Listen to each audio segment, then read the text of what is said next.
इन्नल हम्दुलिल्लाहि नहमदुहु व नस्तईनुहु व नस्तगफिरुह व नु'मिनु बिही व नअूज़ु बिल्लाहि मिन शुरूरि अनफुसिना व मिन सय्यिआति अमालिना मन यहदिहिल्लाहु फला मुज़िल्ल लहु व मन युद्लिलहु फला हादिय लहु व अशहदु अल्ला इलाहा इल्लल्लाह व अशहदु अन्ना मुहम्मदन अब्दुहु व रसूलुहु अम्मा बाद फ़अऊज़ु बिल्लाहि मिनश शैतानिर रजीम बिस्मिल्लाहिर्रहमानिर्रहीम आमनर रसूलु बिमा उन्ज़िला इलैहि मिर रब्बिहि वल मुमिनून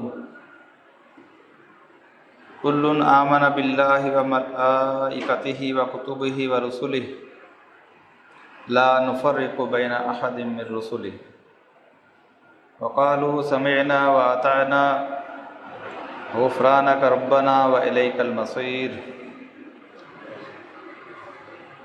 मुअज़्ज़ज़ हाज़रीन व सामीन, ये सूरतुल बकरा की 285 नंबर आयत आपके सामने तिलावत की गई। मदनी सूरा है, इसका नाम अल बकरा इसी सूरा में मज़कूर एक वाक़े की बुनियाद पर रखा गया। अल बकरा अरबी में गाय को कहते हैं। उस वाक़े में भी चूँकि बनी इसराइल को एक गाय ज़बह करने का हुक्म दिया गया था,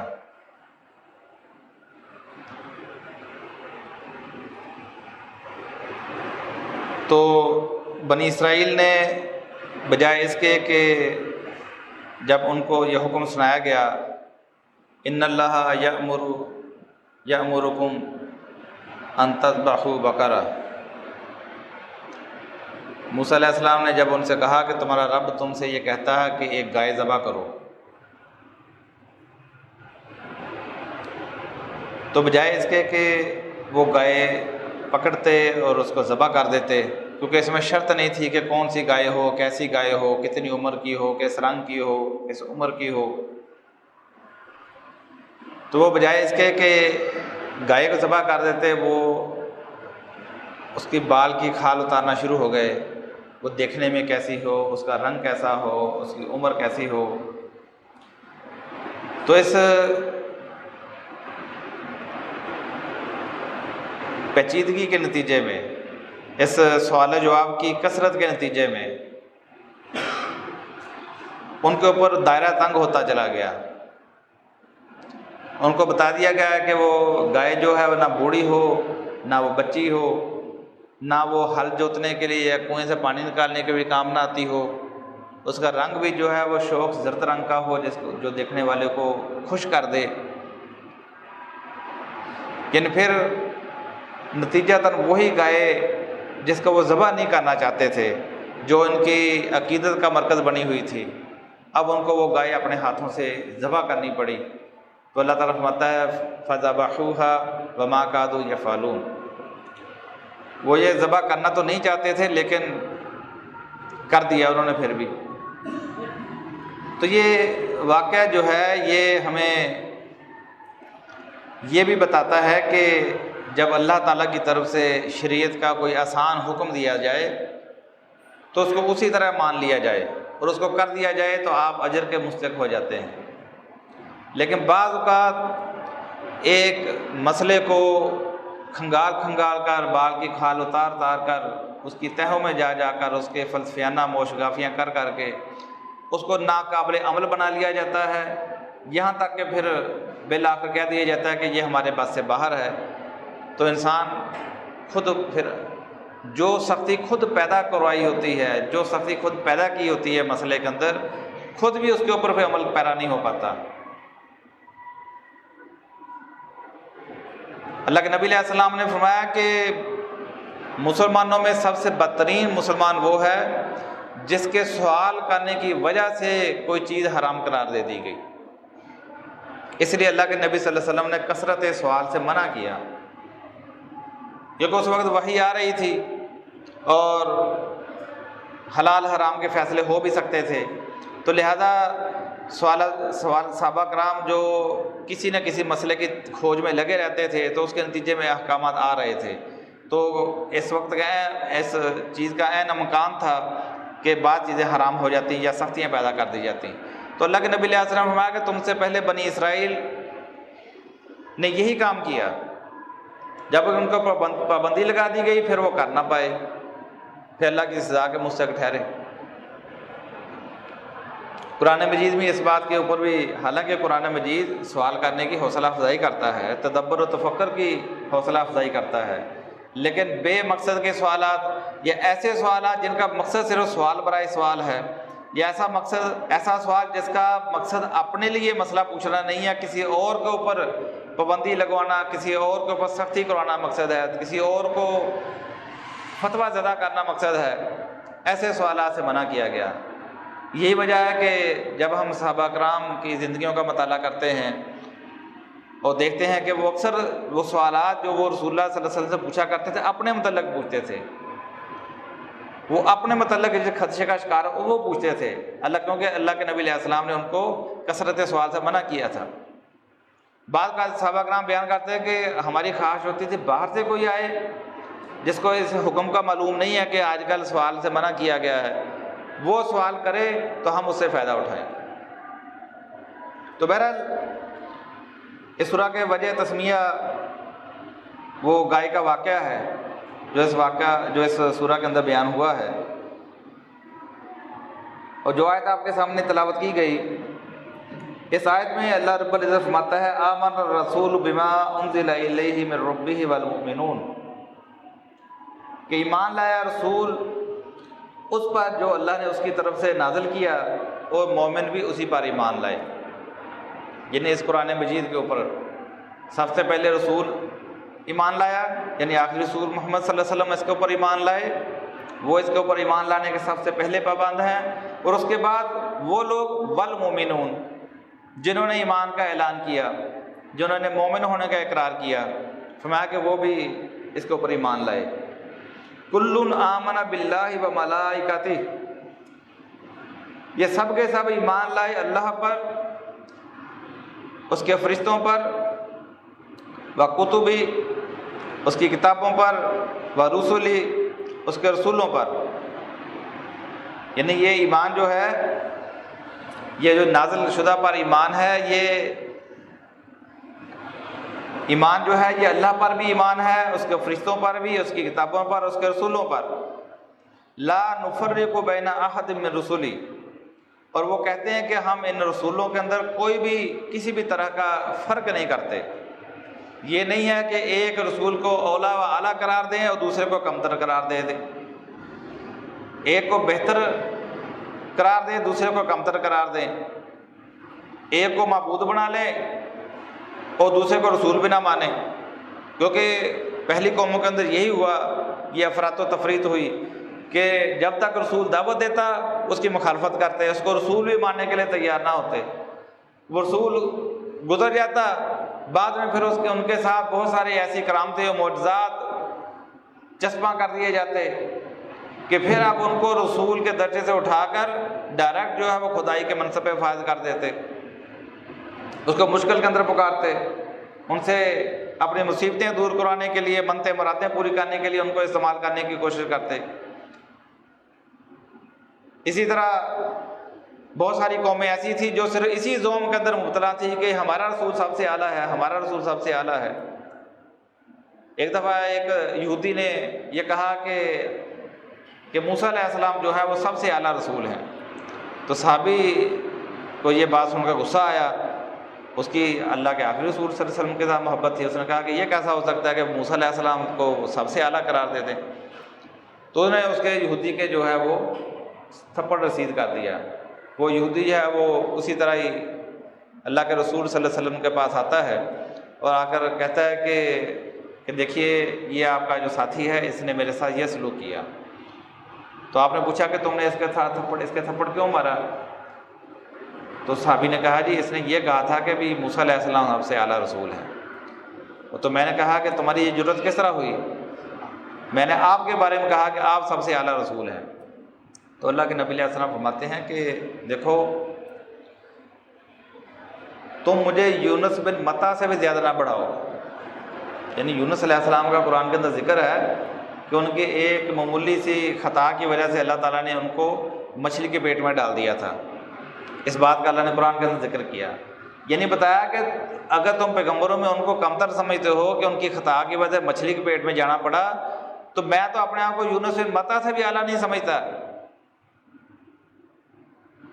और फरमाया कि तुम मूसा अलैहिस्सलाम की बात करते हो, तुमने इस वजह से इसके थप्पड़ मारा कि मैं उससे भी आला रसूल हूँ। फरमाया कि क़यामत के दिन जब सब के सब बेहोश हो जाएंगे सूर फूंकने के बाद, और जब होश में आएंगे तो सबसे पहले मैं होश में आऊँगा और मैं ये समझूंगा कि सबसे पहले मुझे होश आई है। और जब मैं होश में आकर देखूंगा कि मूसा अलैहिस्सलाम अर्श का पाया पकड़े खड़े होंगे। मैं कि मुझे नहीं मालूम कि उनको मुझसे पहले होश आ गया या वो बेहोश होने वालों में शामिल ही नहीं थे। यानी इस तरीके से अल्लाह के नबी सल्लल्लाहु अलैहि वसल्लम ने बता दिया कि असल मुकाबले ये मुकाबला नहीं है कि रसूलों के दर्जे और मकामात के अंदर तफरीक पैदा करो, इसको आला और किसी को अदना साबित करो, ये तुम्हारा मैदान ही नहीं है। मक्के के मुशरिकीन और मदीना के यहूद व नसारा इस बात के दावेदार थे कि हमारा तल्लक, हमारी निस्बत इब्राहीम अलैहिस्सलाम के साथ है, हम उनके ज़्यादा पैरोकार, हम उनके जो ज़्यादा निस्बत, हम उनके खून का रिश्ता है हमारा उनके साथ। तो अल्लाह ताला ने जवाब दिया कि देखो, इन्ना उलन नाज़िब इब्राहीम लल्लज़ीना तबऊ व हाज़ा नबिय्यु वल्लज़ीना आमनू, कि इब्राहीम अलैहिस्सलाम के साथ निस्बत का सबसे ज़्यादा हकदार वो है जो इस बात का उनके साथ तल्लक का दावेदार अगर को होना चाहता है तो वो हो सकता है, सबसे करीब वो हो सकता है लल्लज़ीना तबऊ, जिसने उसकी इत्तबा की। फरमाया ये ज़बानी दावे जो हैं आशिकान रसूल होने की, इनकी कोई हैसियत नहीं, इत्तबा मतलूब है। अगर तुमने उसकी इत्तबा नहीं की, इब्राहीम अलैहिस्सलाम की इत्तबा नहीं की, उनकी पैरवी नहीं की, उसकी दावत को नहीं माना, उसकी सुन्नत को नहीं अपनाया, तो ये ज़बानी दावे क्या कर सकते हैं? उनके नाम के जलसे जुलूस निकालने से क्या होगा? इत्तबा मतलूब है। अल्लाह के रसूल सल्लल्लाहु अलैहि वसल्लम ने भी यही समझाया कि इत्तबा मतलूब है, ज़बानी इकरार की हैसियत नहीं है।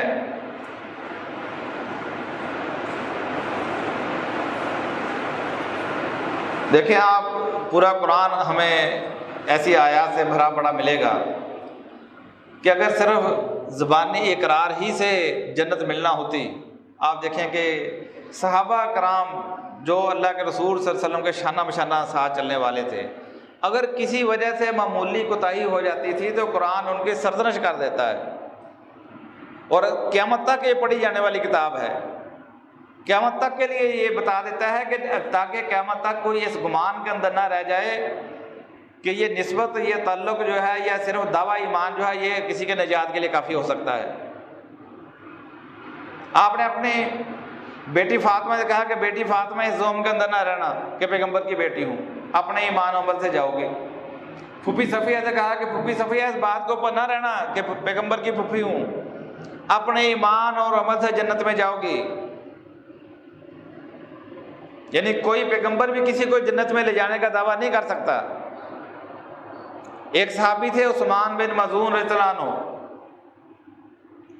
वो हिजरत करके दूसरे सहाबा कराम के साथ ही वो मक्का से मदीना आए, वहाँ आकर बीमार हुए, वहाँ की हवा साजगार ना आई उनको, वो बीमार होकर वो फौत हो गए। जब अल्लाह के रसूल सल्लल्लाहु अलैहि वसल्लम मदीना आए थे तो आपने सहाबा कराम को मुख्तलिफ अंसार सहाबा कराम के साथ भाईचारे के अंदर तकसीम कर दिया था कि ये इसके साथ रहेगा, ये इसके हिस्से में आएगा, ये इसके, ताकि उनकी कफालत का, उनके मुआश का बंदोबस्त हो सके। तो एक सहाबियाँ थी उम्मे आला रज़ियल्लाहु अन्हा, तो ये उस्मान बिन मज़ून रज़ियल्लाहु उनके हिस्से में आए थे। जब वो उस्मान बिन मज़ून रज़ियल्लाहु अन्हु फौत हुए हैं तो अल्लाह के नबी अलैहिस्सलाम उनको देखने आए, तो वो उम्मे अला रज़ियल्लाहु अन्हा जो है वो कहती हैं कि अल्लाह की कसम, मैं तो इस बात का यकीन रखती हूँ कि अल्लाह ताला इनके साथ भलाई का मामला करेगा, यानी ये बख्शे हैं, जन्नत में जाएंगे। तो अल्लाह के नबी अलैहिस्सलाम उनसे पूछते हैं कि तुमने ये दावा किस बुनियाद पे किया? कहती हैं कि या रसूलुल्लाह सल्लल्लाहु अलैहि वसल्लम, इसके साथ अल्लाह भलाई नहीं करेगा तो फिर किसके साथ करेगा?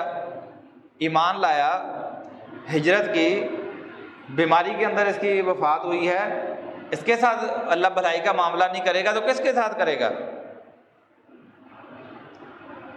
तो अल्लाह के नबी अलैहि सलाम फरमाते हैं कि देखो मैं अल्लाह का रसूल हूँ, लेकिन मैं नहीं जानता कि मेरे साथ क्या होगा।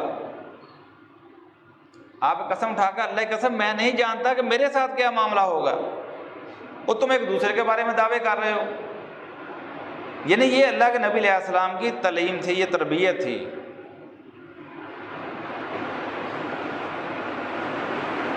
इमाम बुखारी ने सही बुखारी किताब जिहाद के अंदर एक बाब बांधा है, फला तकुलू फलानुन शहीद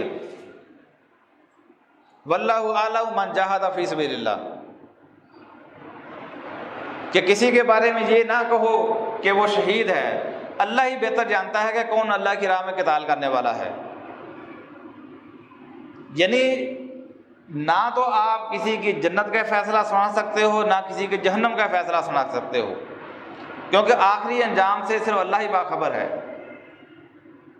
कि आखिर में उसने तौबा कर ली या आखिर में उसने कोई ऐसा गुनाह सरजद हो गया, ऐसा काम कर दिया जो उसके सारी नेकियां बर्बाद हो गई उसकी। यानी ये फैसले अल्लाह ताला ने इंसानों के हाथ में रखे ही नहीं।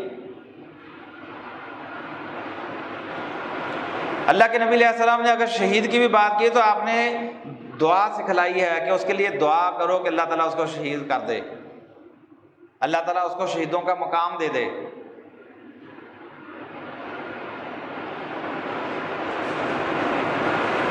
तो कुरान में अल्लाह ताला ने कितने ऐसी आयत नाजिल की जिसमें अल्लाह ताला ने ईमान वालों को मुखातब कर करके कहा, या अय्युहल्लज़ीना आमनू मन यर्तद्दा मिनकुम अन दीनिही फसौफ़ यअतिल्लाहु क़ौमन युहिब्बुहुम व युहिब्बूना अज़िल्लतिन अलल मुमिनीन अज़्ज़तिन अलल काफ़िरीन युजाहिदूना फ़ी सबीलिल्लाहि बिअमवालिहिम व अनफुसिहिम ज़ालिका फ़ज़्लुल्लाहि युअतीहि मन यशाअ वल्लाहु ज़ुल फ़ज़्लिल अज़ीम।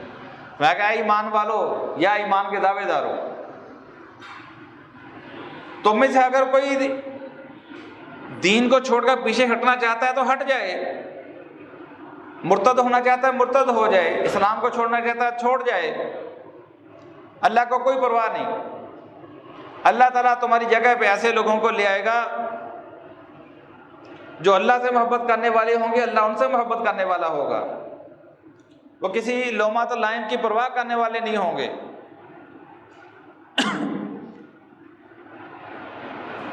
जो आपस में नरम होंगे और दूसरों के बारे में सख्त होंगे।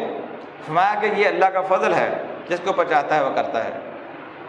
कहीं अल्लाह ताला फरमाता है या अय्युहल्लज़ीना आमनू मा लकुम इज़ा क़ीला लकुम इन्फ़िरू फ़ी सबीलिल्लाहि साक़लतुम इलल अर्ज़। ईमान वालों तुम्हें क्या हो जाता है जब तुम्हें कहा जाता है कि अल्लाह की राह में निकलो, तुम ज़मीन के साथ चिमट जाते हो।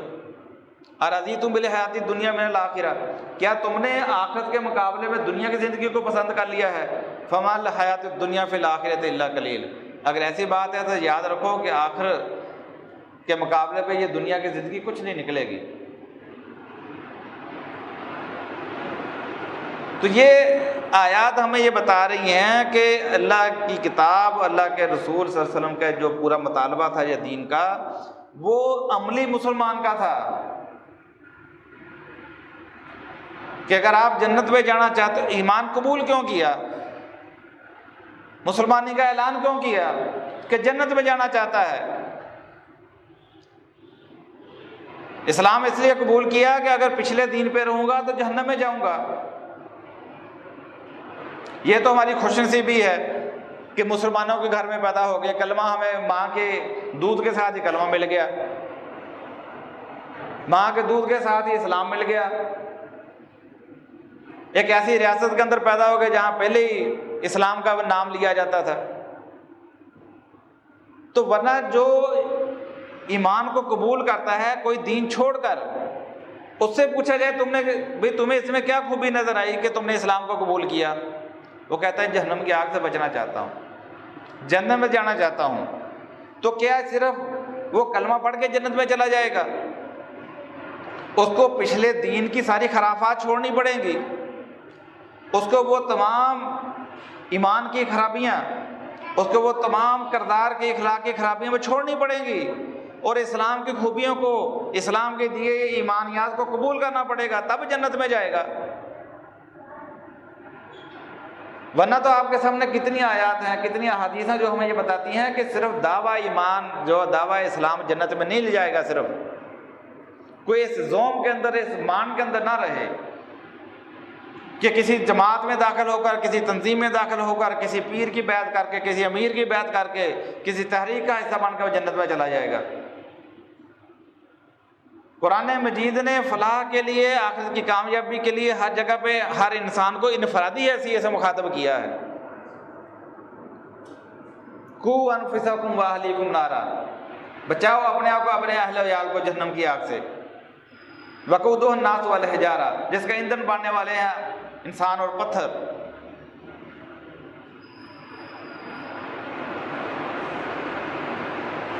आप देखें कि एक नमाज वाहिद इबादत है जो इज्तिमाई तौर पर की जाती है,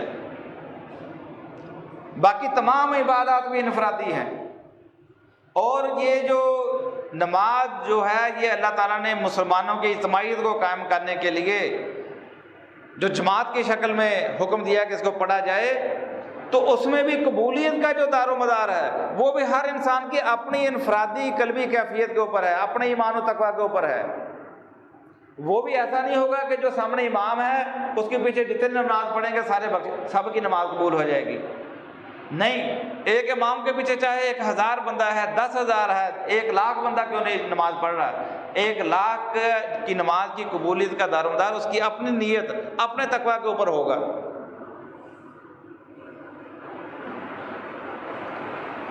ये तो अल्लाह ने एक सिस्टम बनाया है कि आपने जमात के साथ नमाज पढ़नी है। वरना वो खशियत जो अल्लाह को मतलूब है, वो खुशी व खुजू जो अल्लाह को मतलूब है, वो जो अल्लाह की तरफ यकसुई अल्लाह ताला को मतलूब है, अंताउदुल्लाह का अन्ना तराहु वल्लम तकुन तराहु फइन्नहु यराका, अल्लाह की इबादत इस तरह करो कि जिस तरह के तुम अल्लाह को देख रहे हो। अगर ये कैफियत पैदा नहीं कर सकते तो अल्लाह तो तुम्हें देख रहा है। ये कैफियत तो हर शख्स को इनफरादी तौर पर अपने अंदर पैदा करनी होगी। सिर्फ अल्लाह के लिए इबादत करना, उसके अंदर कोई दिखावा ना हो, कोई रियाकारी ना हो, ये तो अल्लाह जानता है या बंदा जानता है। बंदा नमाज में खड़ा अपने कारोबार का हिसाब कर रहा है, कोई और प्लानिंग कर रहा है, या अल्लाह के साथ वो हम कलामी कर रहा है, अल्लाह के साथ गुफ्तगू कर रहा है, वो तो बंदा जानता है या अल्लाह जानता है। उसका वजू भी सही हुआ या नहीं हुआ अल्लाह जानता है या वो बंदा जानता है। वो किसी के जोर प्रेशर में आकर नमाज पढ़ रहा है या वाकई अल्लाह के राजी करने के लिए अल्लाह की बात के नमाज पढ़ रहा है, ये अल्लाह जानता है, वो बंदा जानता है। तो बहरहाल कहने का मकसद ये है कि जब हम इस्लाम की बात करते हैं, जब हम ईमान की बात करते हैं, तो ये कोई ऐसी चीज़ नहीं है, ये कोई ऐसा मंत्र नहीं है कि कोई इसका इकरार कर ले तो अब वो अल्लाह के ऊपर लाजम है कि हर सूरत को जन्नत में भेज के दम लेगा। उसको अपना आप जन्नत का अहल साबित करना पड़ेगा। कुरान ये कहता है, हदीसें ये कहती हैं। तो फरमाया कि कुल्लुन आमना बिल्लाह, कि ये सब के सब ईमान लाए अल्लाह पर। अब अल्लाह पर ईमान, एक तो ये है कि अल्लाह मौजूद है, अल्लाह वाहिद है, यकता है, उसका कोई शरीक नहीं है, वो अपनी ज़ात के हैसियत से भी एक अकेला है और अपनी सिफ़ात के हवाले से भी यकता और यगाना है। यानी जो सिफ़ात, जो कुदरत, जो इख्तियारात उसके पास हैं, वो किसी बंदे, किसी मखलूक के अंदर है ही नहीं। ये मतलूब है ईमान अल्लाह के ऊपर। उसके हुक्म के मुकाबले पे किसी का हुक्म मौसर नहीं है। उसकी हदायत ही हदायत है। कुल इन्ना हुदल्लाहि हुवल हुदा, उसकी हदायत ही असल हदायत है। पैगंबर भी उसी की हदायत को मानने के पाबंद हैं, सहाबा कराम भी उसी की हदायत को मानने के पाबंद हैं। कोई शरीक नहीं उसका किसी लिहाज से भी, ना ज़ात में, ना सिफात में, ना कुदरत में, ना इख्तियारात में। उसने किसी बंदे को अपने इख्तियारात दिए ही नहीं। ये तौहीद है।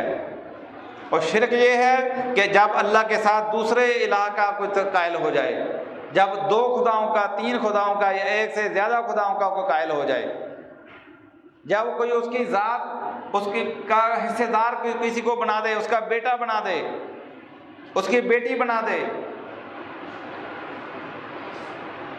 उस जैसा को किसी को करार दे दे, ये ज़ात के अंदर शिरक है।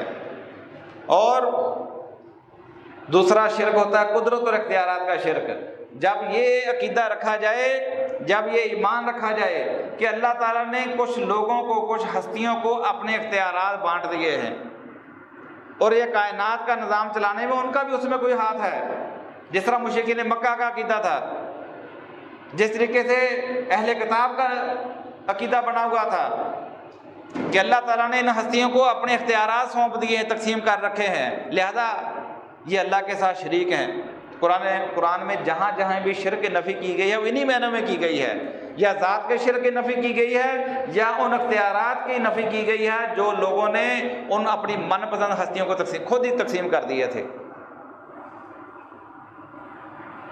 इसलिए अल्लाह ताला ने फरमाया इन हिया इल्ला अस्मान सम्मयतमूहा अंतुम व आबाकुम मा अंज़लल्लाहु बिहा मिन सुल्तान।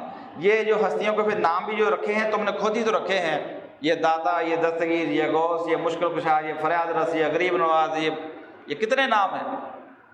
हर इलाके में अपने अपने नाम हैं, अपने अपने उहदे दिए हुए हैं कि जिस तरह एक गवर्नमेंट के अंदर मुख्तलिफ वज़ीर शामिल होते हैं, इसी तरह ये अकीदा रखा जाता है कि ये पीर, ये बाबे, ये मलांग, ये दरवेश, ये फ़लाँ साहब जो है ये भी अल्लाह के, ये उसी तरह ये भी अल्लाह का एजेंट है, अल्लाह के एजेंट मुकर्रर किए हुए हैं और उनके फिर ये सारे नाम एजेंटों के मुख्तलिफ नाम हैं। ये शिरक है। इसी शिरक की नफ़ी की है। जब कोई इस शिरक का कायल हो जाता है कि अल्लाह की ज़ात के अंदर किसी को शरीक समझता है, अल्लाह को तादाद के एतबार से ज़्यादा मानता है, या अल्लाह के इख्तियारात को उसकी मखलूक के अंदर तकसीम कर देता है, अल्लाह के एजेंट मुकर्रर कर देता है, ये शिरक है। इसी शिरक के लिए फरमाया कि इन्नल्लाह ला यगफिरु युश्रका बिही, कि अल्लाह ताला शिरक को हरगिज़ माफ़ नहीं करेगा। इन्नहु मन युश्रिक बिल्लाहि फ़क़द हर्रमल्लाहु अलैहि जन्नह, जिसने अल्लाह के साथ शिरक किया उसके ऊपर जन्नत हराम है। जब एक बंदा अल्लाह के ऊपर ईमान का इकरार करता है तो ये ईमान मतलूब है। और वह मलाइकती, अल्लाह के फरिश्तों पर ईमान, अल्लाह के फरिश्तों पर वही ईमान लाया जाएगा जो अल्लाह के रसूलों ने बताया, जो अल्लाह की किताबों ने बताया कि फरिश्तों के ऊपर क्या ईमान होगा, कि फरिश्ते अल्लाह की मखलूक हैं। और ला यासून अल्लाह मा अमरहुम, वो अल्लाह की नाफरमानी नहीं कर सकते, वो अल्लाह की ताबेदार मखलूक है। लेकिन अल्लाह ताला ने उनमें से किसी एक को भी अपना अख्तियार नहीं दिया, अपनी उलूहियत के अंदर, अपने खुदाई के अंदर उनको शरीक नहीं किया। वो मुशरिकीन मक्का फरिश्तों को अल्लाह की बेटियां मानते थे, तो बताया कि ये फरिश्ते अल्लाह की बेटियां नहीं हैं, इनके पास कोई खुदाई इख्तियार नहीं है, ना ये गैब जानते हैं, ये भी वही जानते हैं यालमून मा यफ़अलून, जो तुम करते हो ये उसी को ही जानते हैं, उससे आगे ये भी नहीं जानते। अगर ये गैबदान होते तो जब इन्होंने आदम अलैहिस्सलाम की तख्लीक के ऊपर जब इन्होंने सवाल उठाया था, या अल्लाह तू ऐसे लोगों को पैदा करेगा जो खून रेतियाँ करेगा, अल्लाह ताला फरमाया तुम वो नहीं जानते जो मैं जानता हूँ। जब आदम अलैहिस्सलाम ने सवालों के जवाब दे दिए तो फिर उन्होंने कहा कि वाकई अल्लाह हम वही जानते हैं जो तूने हमें सिखाया, जैसे ज़्यादा हम नहीं जानते।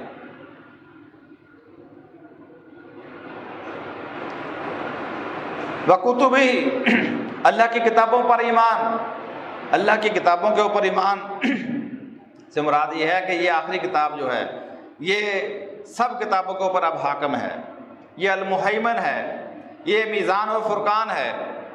अब पिछली किताबों का फैसला भी ये किताब करेगी। पिछली किताबों के ऊपर सिर्फ हमारा ईमान है कि वो अल्लाह की तरफ से हक नाज़िल हुई थी, हमारा ईमान है, लेकिन अमल जो है वो आखिरी किताब के ऊपर है।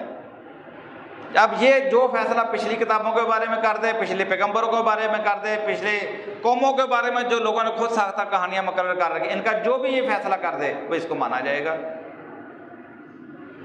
ये किताबों पर ईमान। व रसूली,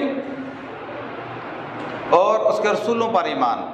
रसूलों पर ईमान से मुराद के सारे रसूल बरहक रसूल थे, बरहक पैगंबर थे, अल्लाह के फरमाबरदार थे और उसी मकसद के लिए आए थे जिस मकसद के लिए अल्लाह ने उनको मबूस किया था। उनमें से कोई भी अल्लाह का ना सरकश था ना नाफरमान था। ईमान सब के ऊपर है, लेकिन हम पाबंद हैं आखिर रसूल मोहम्मद सल्लल्लाहु अलैहि वसल्लम की शरीयत के। जो आखिर रसूल मोहम्मद सल्लल्लाहु अलैहि वसल्लम हमें दीन दे दें, हम उसके पाबंद हैं। अल्लाह के नबी अलैहि सलाम फरमाया कि अगर मूसा अलैहि सलाम भी ज़िंदा होकर आ जाएं तो उनको भी मेरी ही शरीयत की इत्तबा करनी पड़ेगी।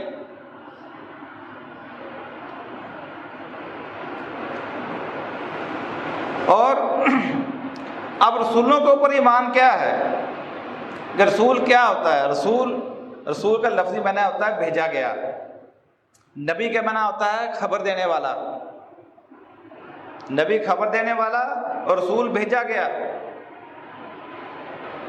तो ये अल्लाह के नुमाइंदे होते हैं और इंसानों ही में से चुने जाते हैं, बशर होते हैं। पूरा कुरान हमें ये बताता है कि हर रसूल जो था वो लोगों के सामने ऐलान करता था कि भाई मैं तुम्हारे जैसा बशर हूँ।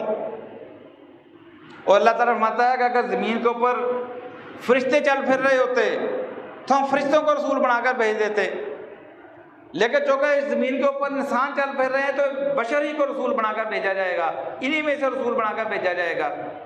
कौमों का एतराज़ था कि ये हमारा जैसा बशर किस तरह रसूल बन गया। हम में से एक शख्स को अल्लाह ने वही किस तरह दे दी।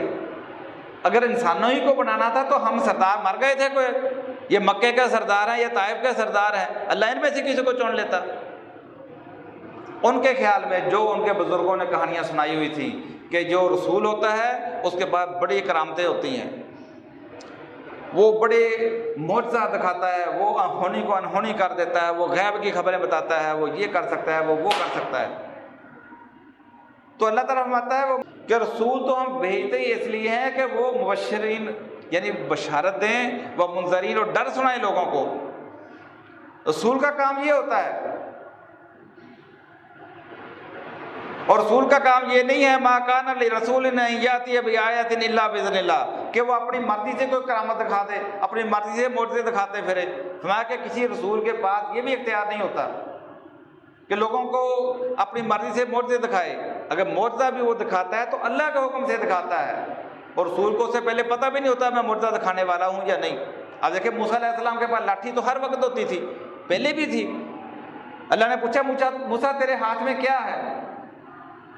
वो कहते हैं ये आसाया, ये मेरी लाठी है, इसके साथ मैं रास्ता टेकता हूँ, बकरियां हाँकता हूँ। यानी इसको पता चला वो लाठी से पहले ही वो डंडा जो था वो दरख्त से गाड़ के रखा हुआ था उन्होंने पहले से, जैसा हर एक बंदे के पास होता है। अब मूसा अलैहिस्सलाम को नहीं पता था ये क्या करेगा, तो अल्लाह ताला ने कहा कि इसको फेंको। फेंका तो वो अज़्ज़ा बन गया। और मूसा अलैहिस्सलाम खुद उस अज़्ज़े को देखकर डर के भागे, क्योंकि गैर मुतवक्को था, पहले से मालूम नहीं था ये अज़्ज़ा बन जाएगा। तो अल्लाह ताला फरमाता है कि मूसा डरो नहीं, हमारे यहाँ रसूल डरा नहीं करते, इसको पकड़ लो। अब वो लाठी उनके पास फिर बाद में भी मौजूद थी। उनको नहीं पता था कि फिरौन के दरबार में जब फेंके जाएगा ये फिर सांप बनेगी। उनको नहीं पता था कि ये पानी के ऊपर मारी जाएगी तो पानी खुश्क रास्ता बना देगा। जब भी अल्लाह का हुक्म आया फिर वो मौजज़ा हुआ। सहरा में गए हैं, पानी की ज़रूरत पेश आई, अल्लाह ने हुक्म दिया कि इसको पत्थर को मारो, अल्लाह ने 12 चश्मे निकाल दिए। अगर मूसा अलैहिस्सलाम को पहले से पता होता कि मेरे पास ऐसी करामाती लाठी है और मैं जो चाहूँ ये वही दिखाएगी, तो मूसा अलैहिस्सलाम को परेशान होने की ज़रूरत ही नहीं थी। दरिया के किनारे पे खड़े हैं और फ़िरौन की फ़ौजें पीछे आ रही हैं, दूर से उनकी आवाज़ें और धूल जो है वो नज़र आ रही है। मूसा अलैहिस्सलाम के साथी परेशान है, वो कहता है इन्ना लमुद्रकून, हम पकड़े गए, हम पकड़े गए, आज हम मारे गए। आगे दरिया है, पीछे फ़िरौन की फ़ौजें हैं। तो मूसा अलैहिस्सलाम क्या कहते हैं? ये नहीं कहता कि मेरे पास लाठी है, परेशान क्यों होते हो। वो कहते हैं इन्ना रब्बी लसयहदीन, कि मेरा रब ज़रूर हमें रास्ता दिखाएगा, वो हमें बताएगा क्या करना है। फिर अल्लाह ताला फरमाता है कि इसको पानी के ऊपर मारो। पानी के ऊपर मारा, खुश्क रास्ता बन गया।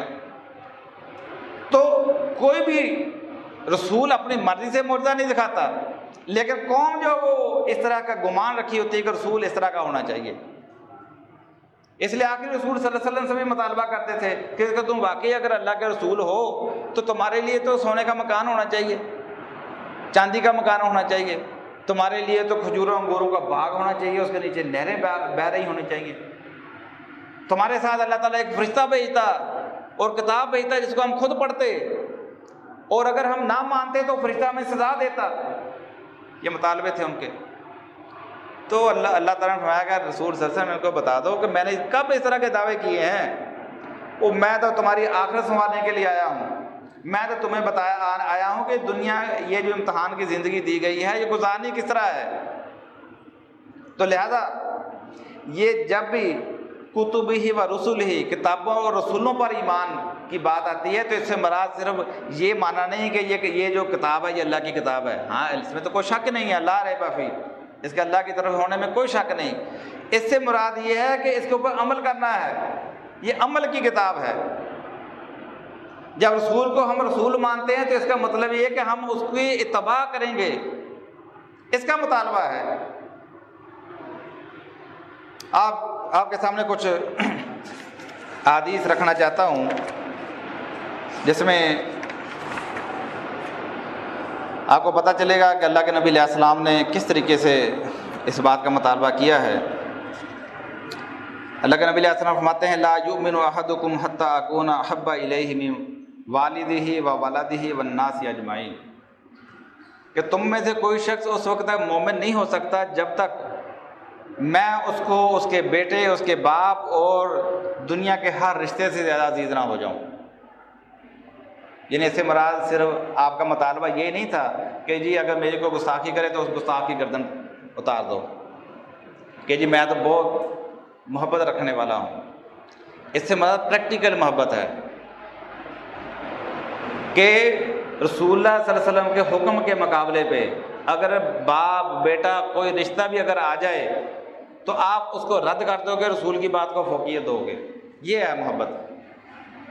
आपके अपना इरादा, आपकी अपनी ख्वाहिश ये है कि मैं ये काम करूं, लेकिन आपके सामने हुक्म आ जाए कि रसूलुल्लाह सल्लल्लाहु अलैहि वसल्लम ने इसको मना किया है, तो आप अपनी ख्वाहिश को कुर्बान कर दोगे, रसूलुल्लाह सल्लल्लाहु अलैहि वसल्लम के हुक्म को मान लोगे, उसके ऊपर अमल पैरा हो जाओगे। आप देखें कि अल्लाह के नबी अलैहि सल्लम फरमाते हैं, ला युमिनु अहदुकुम हत्ता युहिब्बा लि अखीही मा युहिब्बु लि नफ्सी, कि तुम में से कोई शख्स उस वक्त तक मोमिन नहीं हो सकता जब तक वो अपने भाई के लिए वही ना चाहे जो अपनी ज़ात के लिए चाहता है। यानी वो खुद गर्ज ना हो, वो जिस चीज़ के बारे में जानता है ये नुकसान का सबब बन सकती है तो अपने भाई को भी बताए। ये नहीं है कि फ़ायदे की चीज़ अपने लिए रख ले और घाटे वाली चीज़ उसकी तरफ कर दे। तो यहाँ भाई से मुराद सिर्फ सगे भाई की बात नहीं हो रही, इससे मुराद मुसलमान भाई की बात है। तो कि जब तक ये जज्बा तुम्हारे अंदर पैदा नहीं हो जाता कि जो अपने लिए चाहते हो अपने भाई के लिए भी वही चाहो, तो तुम मोमिन नहीं हो सकते। किस ईमान की बात करते हो? तो फरमाया ला ईमान लिमन ला अमानत ला, फरमाया कि जिसके अंदर अमानत नहीं है उसके अंदर ईमान नहीं है। वला दीन लिमन ला अहद ला, और उसका कोई दीन नहीं है जो अहद का पाबंद नहीं है। इन्हें बता दिया कि ये तुमने क्या ये सोच लिया कि ला इलाहा इल्लल्लाह मोहम्मद रसूलुल्लाह क्या कि हम उसके बाद आज़ादी, ये आज़ादी का सर्टिफिकेट है कोई? ये तो पाबंदी है। आप किसी अदारे में जाते हो वो आपसे एक हलफनामा या सैन कराते हैं या ज़बानी पढ़वाते हैं, इसका मतलब तुम उसको एक कानून और ज़ाब्ते के पाबंद हो, और अगर तुम उसकी मुखालफत करोगे वो तुम्हें फारग भी कर सकते हैं, तुम्हें सज़ा भी दे सकते हैं। तो इस्लाम के अंदर दाखिले का जब आपने ला इलाहा इल्लल्लाह मोहम्मद रसूलुल्लाह का इकरार करके ऐलान कर दिया, इस हलफ को पढ़ लिया, ला इलाहा इल्लल्लाह के कह के ये कि अल्लाह के अलावा कोई इलाह नहीं है, यानी अल्लाह के साथ अब हम किसी को शरीक नहीं ठहराएंगे। और मोहम्मद रसूलुल्लाह का मतलब ये है कि मोहम्मद रसूलुल्लाह सल्लल्लाहु अलैहि वसल्लम जो दीन हमें देंगे उसके हम पाबंद हैं।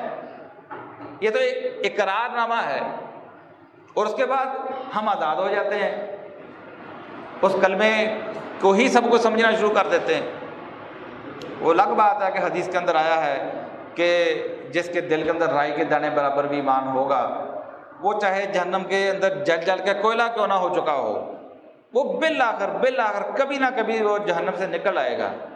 लेकिन आप देखें कि मामूली चीज़ है। आप अपने आप को कोयला होने वाला मोमिन क्यों समझते हो?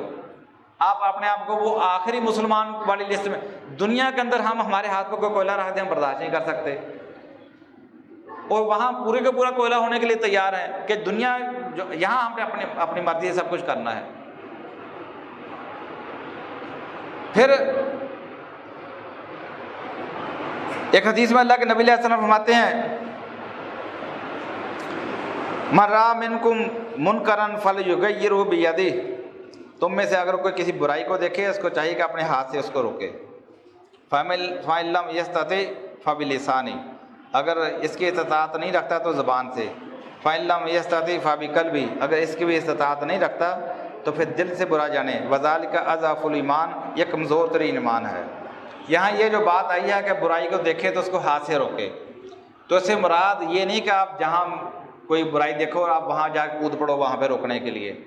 यहाँ इससे मुराद ये कि जो आपके दायरा इख्तियार के अंदर है, आपका दायरा इख्तियार अपने घर के ऊपर है, आप अपने घर में रोकेंगे, अपने बच्चों को रोकोगे, फैमिली को रोकोगे। अगर आप इलाके के चेयरमैन हैं, नंबरदार हैं, नाज़म हैं, आप DCO हैं, आप वज़ीर आला हो, वज़ीर आज़म हो, तो जो इलाका आपकी कस्टडी में है, जो आपके दायरा इख्तियार के अंदर आता है, आप वहाँ बुराई पे रोकोगे, अपने हाथ से रोकोगे, कानून के ज़रिए रोकोगे वहाँ पे। वरना जहाँ आपका दायरा इख्तियार नहीं है वहाँ हाथ बढ़ाकर देखना, वो आपका हाथ काट के वहाँ फेंक देंगे। फरमाया कि जो अब घर के अंदर भी हर बंदे का एक जैसा होल्ड नहीं होता, तो फरमाया कि अगर कोई हाथ से नहीं रोक पाता तो वो फिर ज़बान से मना करेगा, वो उस चीज़ की शनाख्त बताएगा, बुराई बयान करेगा। अगर इसकी भी नहीं है तो दिल से बुरा जान, दिल से बुरा से मुराद है आप उसमें शामिल नहीं होंगे, उस बुराई के अंदर शामिल नहीं होंगे। और फिर फरमाया कि वलैसा वरा ज़ालिका मिनल ईमान हब्बा तो खरदल, फरमाया कि अगर कोई ये दिल से भी बुरा नहीं जानता तो फिर इसका मतलब है कि उसके दिल के अंदर राई के बराबर भी ईमान नहीं है, यानी क्योंकि वो खुद शामिल है। अगर दिल के अंदर बुराई होती तो मना भी करता, रोकता भी, या फिर वो अलहदगी अख्तियार करता। इसी तरह एक हदीस में अल्लाह के नबी अलैहि सल्लम फरमाते हैं, ला यदखुलुल जन्नत कातिउर रहम, के कता रहमी करने वाला जन्नत में नहीं जाएगा। कता रहमी करने वाला यानी आपके अपने रिश्तेदारों से अलहदगी अख्तियार करने वाला, मूड बनाने वाला, उनके साथ ऐसे मामलात करना जिससे ये हमारे घर में दाखिल ना हो, हम अलग अलग, वो अपनी जगह हम अपनी जगह। कता तल्लकी कता रहमी, फरमाया कि ये इतना बड़ा जुर्म है कि फरमाया कि कता रहमी करने वाला जन्नत में दाखिल नहीं होगा। बहरहाल ये सारी अहादीस हैं, जैसा कि आपके सामने और भी इससे पहले वाक़यात भी पेश किए गए, ये इस बात के ऊपर दलालत करते हैं कि ये ईमान का जब हम दावा करते हैं ये प्रैक्टिकल चीज़ है, ईमान एक अमली चीज़ है, ईमान के तकाज़े हैं, वो हमें हमारा इखलाक, हमारे मामलात वहाँ से झलकता है कि ये मोमिन है या नहीं। एक बंदा अल्लाह से डर कर, अल्लाह की जवाबदेही का एहसास रख कर ज़िंदगी गुजारता है, और एक बंदा उसकी ज़िंदगी से, उसके मामला से पता चलते नहीं अल्लाह से डरता भी है या नहीं है। वो ज़ालिमाना ज़िंदगी गुजार रहा है, वो लोगों के हक़ तलफ़ी कर रहा है, वो लोगों के हकूक़ गस्ब कर रहा है, ज़्यादती करता है, वो शिरक करता है, वो बिदात के अंदर अलानिया, उसको पता भी ये बिदत है, फिर भी उसके डंके की चोट पर उसमें शामिल हो रहा है। एक काम उसको पता है भी ये फहाशी है, फिर भी उसमें वो शामिल होता है और उसमें शाना बशाना उनका साथ देता है। तो भाई इसका मतलब क्या है? वो प्रैक्टिकली ये साबित कर रहा है कि मेरे नज़दीक इस ईमान की कोई हैसियत नहीं, मेरे नज़दीक इस इस्लाम की कोई वक़्त नहीं। मैं तो वो करूँगा जो मेरा दिल चाहेगा, मैं कपड़े भी वो पहनूँगा जो मेरा दिल चाहेगा, मैं काम भी वो करूँगा, मैं खाऊँ पीऊँगा वो जो मेरा दिल करेगा। इसका वो तो नफ्स का पैरोकार है, नफ्स की उलूहियत का पाबंद है, वो अल्लाह को इलाह मान ही नहीं रहा, वो रसूलुल्लाह सल्लल्लाहु अलैहि वसल्लम की शरीयत का पाबंद ही नहीं है। तो इसलिए मेरे भाइयों ये असल में ये आयात या हदीस इसलिए रखी जाती हैं कि हर शख्स हम में से अपना एहतसाब करे, मुहासबा करे। ये चेक एंड बैलेंस करने के लिए ये सारी चीज़ें आपके सामने रखी जाती हैं कि हम में से हर शख्स अपना मुहासबा करे। इसका मकसद ये नहीं कि मैं आपका मुहासबा करूं या इसको सुनकर आप जाकर दूसरों का मुहासबा करना शुरू कर दो। बलिल इंसानु अला नफ्सिही बसीरा वलो अलका माज़ीरा। अल्लाह ताला फरमाता है कि हर शख्स अपनी ज़ात के बारे में अच्छी तरह जानता है।